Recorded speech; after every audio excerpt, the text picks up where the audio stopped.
This is an ABC News special report. Now reporting, David Muir. Good afternoon, and we're coming on the air at this hour with breaking news involving U.S. troops in Afghanistan. President Biden is set to announce the apparent end to America's longest war. The president planning to withdraw the remaining 2,500 U.S. troops from Afghanistan by September 11th, the 20th anniversary of the 9/11 terror attacks. More than 2,300 U.S. troops killed since this war began, more than 40,000 civilian deaths. The cost, in financial terms, nearly $825 billion.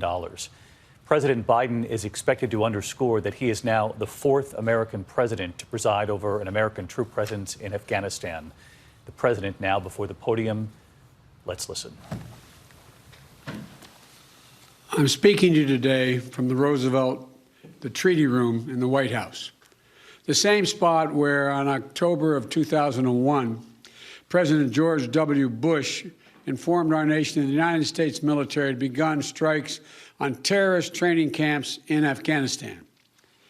It was just weeks after the terrorist attack on our nation that killed 2,977 innocent souls, that turned Lower Manhattan into a disaster area, destroyed parts of the Pentagon, and made hallowed ground of a field in Shanksville, Pennsylvania, and sparked an American promise that we would never forget.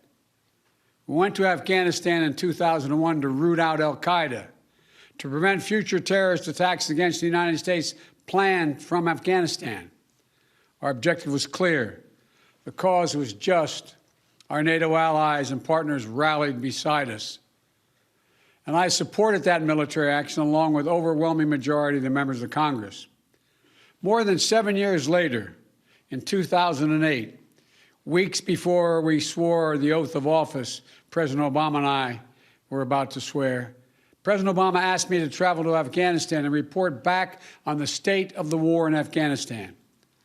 I flew to Afghanistan, to the Kunar Valley, a rugged mountainous region on the border with Pakistan. What I saw on that trip reinforced my conviction that only the Afghans have the right and responsibility to lead their country, and that more and endless American military force could not create or sustain a durable Afghan government. I believed that our presence in Afghanistan should be focused on the reason we went in the first place, to ensure Afghanistan would not be used as a base from which to attack our homeland again. We did that. We accomplished that objective. I said, among with others, we'd follow Osama bin Laden to the gates of hell if need be. That's exactly what we did, and we got him. It took us close to 10 years to put President Obama's commitment into form, and that's exactly what happened. Osama bin Laden was gone. That was 10 years ago. Think about that. We delivered justice to bin Laden a decade ago, and we've stayed in Afghanistan for a decade since. Since then, our reasons for remaining in Afghanistan have become increasingly unclear, even as the terrorist threat that we went to fight evolved. Over the past 20 years, the threat has become more dispersed, metastasizing around the globe.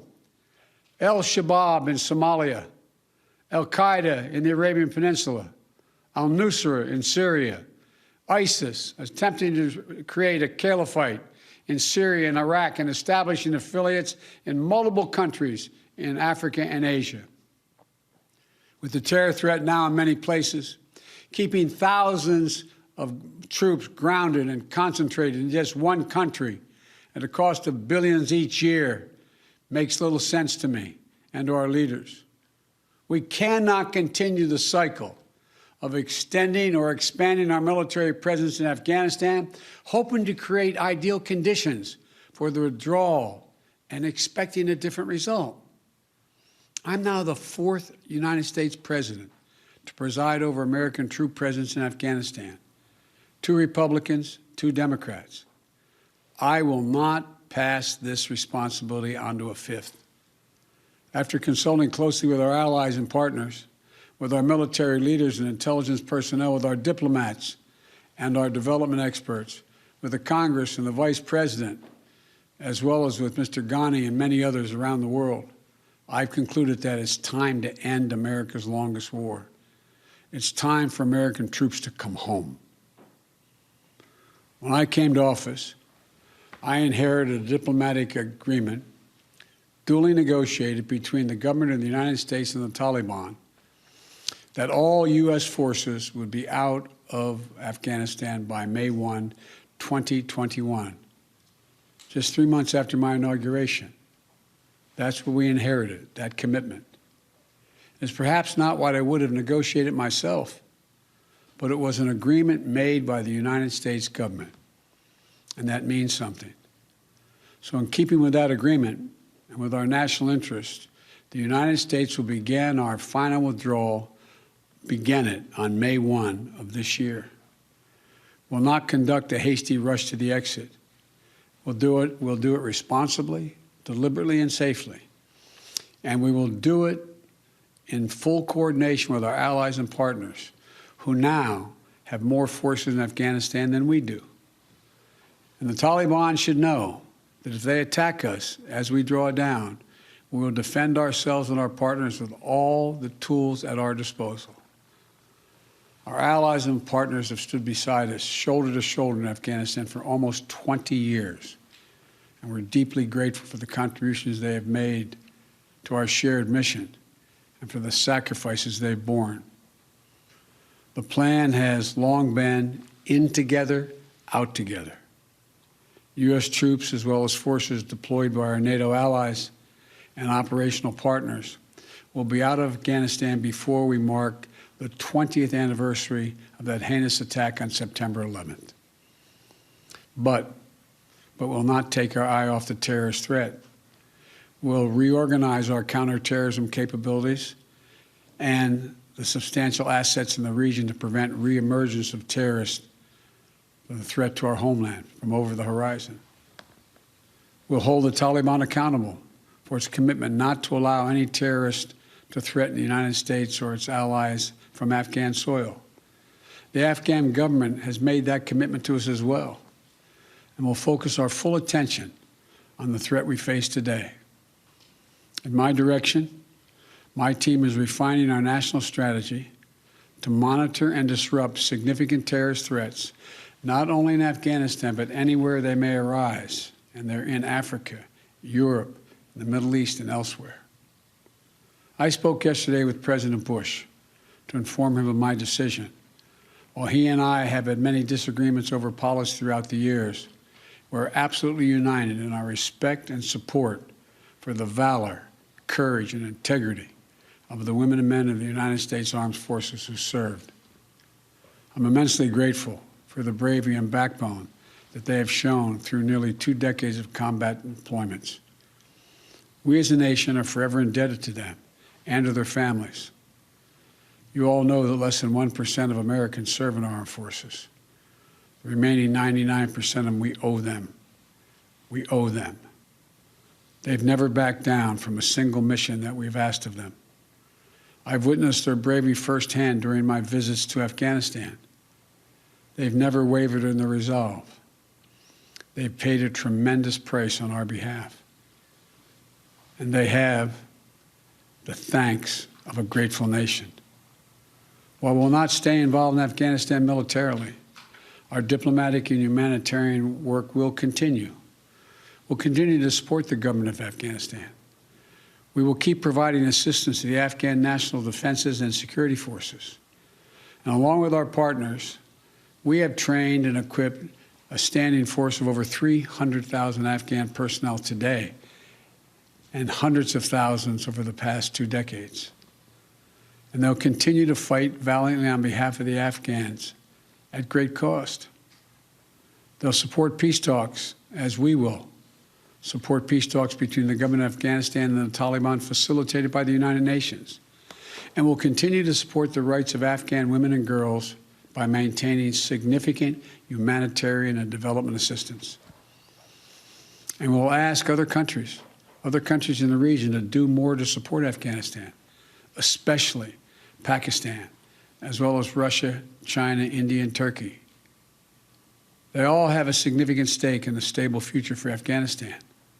And over the next few months, we'll also determine what a continued U.S. diplomatic presence in Afghanistan will look like, including how we'll ensure the security of our diplomats. Now, look, I know there are many who will loudly insist that diplomacy cannot succeed without a robust U.S. military presence to stand as leverage. We gave that argument a decade. It's never proved effective. Not when we had 98,000 troops in Afghanistan, and not when we were down to a few thousand. Our diplomacy does not hinge on having boots in harm's way, U.S. boots on the ground. We have to change that thinking. American troops shouldn't be used as a bargaining chip between warring parties and other countries. You know, that's nothing more than a recipe for keeping American troops in Afghanistan indefinitely.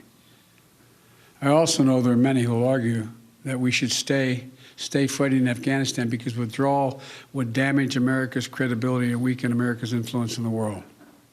I believe the exact opposite is true. We went to Afghanistan because of a horrific attack that happened 20 years ago. That cannot explain why we should remain there in 2021. Rather than return to war with the Taliban, we have to focus on the challenges that are in front of us. We have to track and disrupt terrorist networks and operations that spread far beyond Afghanistan since 9/11. We have to shore up American competitiveness to meet the stiff competition we're facing from an increasingly assertive China. We have to strengthen our alliances and work with like-minded partners to ensure that the rules of international norms that govern cyber threats and emerging technologies that will shape our future are grounded in our democratic values, not those of the autocrats. We have to defeat this pandemic and strengthen the global health system to prepare for the next one, because there will be another pandemic. You know, we'll be much more formidable to our adversaries and competitors over the long term if we fight the battles for the next 20 years, not the last 20. And finally, the main argument for staying longer is what each of my three predecessors have grappled with. No one wants to say that we should be in Afghanistan forever, but they insist now is not the right moment to leave. In 2014, NATO issued a declaration affirming that Afghan security forces would from that point on have full responsibility for this country's security by the end of that year. That was 7 years ago. So when will it be the right moment to leave? 1 more year? 2 more years? 10 more years? 10, 20, $30 billion more than the trillion we've already spent? Not now? That's how we got here. And in this moment, there's a significant downside risk to staying beyond May 1st without a clear timetable for departure. If we instead pursue the approach where U.S. exit is tied to conditions on the ground, we have to have clear answers to the following questions. Just what conditions be required to allow us to depart? By what means and how long would it take to achieve them, if they could be achieved at all? And at what additional cost in lives and treasure? I've not heard any good answers to these questions. And if you can't answer them, in my view, we should not stay.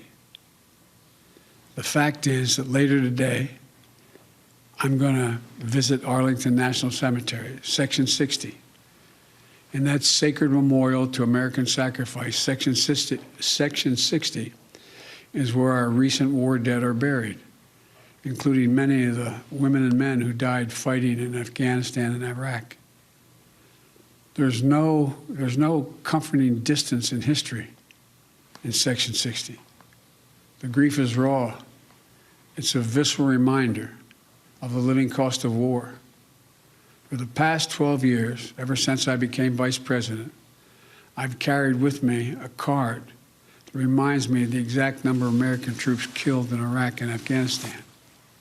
That exact number, not an approximation or rounded off number, because every one of those dead are sacred human beings who left behind entire families. An exact accounting of every single solitary one needs to be had. As of the day, today, there are 2,488 U.S. troops and personnel who have died in Operation Enduring Freedom and Operation Freedom's Sentinel, our Afghanistan conflicts. 20,722 have been wounded. I'm the first president in 40 years who knows what it means to have a child serving in a war zone. And throughout this process, my North Star has been remembering what it was like when my late son, Bo, was deployed to Iraq. How proud he was to serve his country, how insistent he was to deploy with his unit, and the impact it had on him and all of us at home. We already have service members doing their duty in Afghanistan today whose parents served in the same war. We have service members who were not yet born when our nation was attacked on 9/11. War in Afghanistan was never meant to be a multi-generational undertaking. We were attacked. We went to war with clear goals. We achieved those objectives. Bin Laden is dead, and al-Qaeda is degraded in Iraq, in Afghanistan. And it's time to end the forever war. Thank you all for listening. May God protect our troops. May God bless all those families who lost someone in this endeavor.